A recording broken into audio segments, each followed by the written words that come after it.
بسم اللہ الرحمن الرحیم۔ دنیا کے لوگوں میں سے بدقسمت ترین وہ لوگ ہوں گے جو قیامت کا منظر خود اپنی آنکھوں سے دیکھیں گے۔ اس روز یعنی قیامت کے دن سے پہلے ایک دم ایک خوفناک آواز آئے گی جس کے خوف سے سب لوگ سب کچھ بھول جائیں گے۔ اس خوفناک آواز کے بعد سورج پھٹ جائے گا، تارے ٹوٹ جائیں گے، چاند بکھر کر ریزہ ریزہ ہو جائے گا اور زمین میں دراڑیں پڑ جائیں گی اور پہاڑ روئی کی طرح اڑ جائیں گے، سمندروں میں آگ لگ جائے گی، دنیا تہس نہس ہو جائے گی۔ پھر اس خوفناک آواز کے ساتھ پوری دنیا کو اللہ تعالیٰ موت دے دے گا۔ جب سب کچھ ختم ہو جائے گا پھر پہلے، دوسرے، تیسرے اور اسی طرح ساتویں آسمان تک سب کو موت دی جائے گی۔ سب فرشتوں کو گرا دیا جائے گا اور انہیں زیر زبر کر دیا جائے گا۔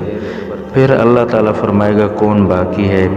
آواز سن کر ملک الموت حضرت عزرائیل علیہ السلام کہیں گے یا اللہ مجھ سمیت تیرے 4 فرشتے ہیں، یہ جبرائیل علیہ السلام، میکائیل علیہ السلام اور اسرافیل علیہ السلام۔ اللہ تعالیٰ فرمائیں گے کہ جبرائیل اور میکائیل مر جائیں۔ اس پر اللہ کا عرش کہے گا یا اللہ جبرائیل اور میکائیل کو تو اس وقت اللہ تعالیٰ فرمائے گا کہ خاموش، میرے عرش کے نیچے موت ہی موت ہے۔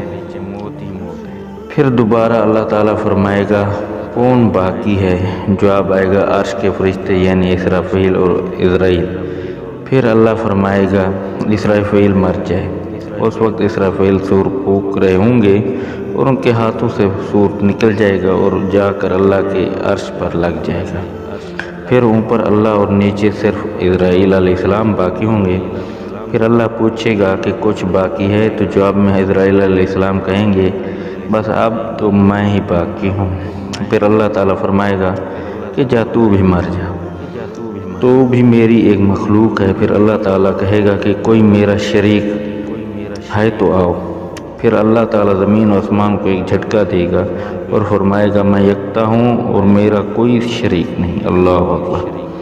اللہ تبارک و تعالیٰ سے دعا ہے کہ اللہ ہم سب کو ایمان والی زندگی اور ایمان والی موت عطا فرمائے۔ اللہ تعالیٰ ہم سب کو قیامت کی تیاری کرنے کی توفیق عطا فرمائے۔ اللہ تعالیٰ ہم سب کا حامی و ناصر ہو، آمین یا رب العالمین۔